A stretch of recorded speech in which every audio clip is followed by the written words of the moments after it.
This is an interesting clock in the collection. It's made by Joseph Knibb in about 1675, and what makes it interesting is that it came from the Wetherfield collection.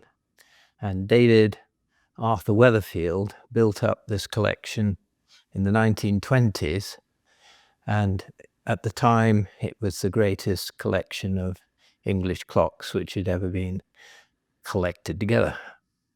After he died, it was all set that these were going to be auctioned off in London as single lots, but in fact they were sold en masse to Verney in America, and he took half of the clocks and only half of them then were kept in London.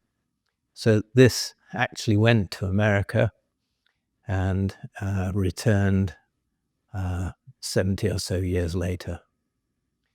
So it was sold over 90 years ago and disappeared out of the UK. But it's an interesting clock for more than one reason.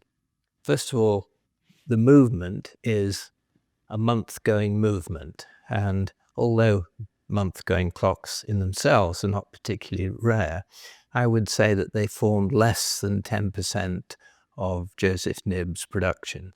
So they were obviously much harder to make and thus more expensive, and therefore there are less of them.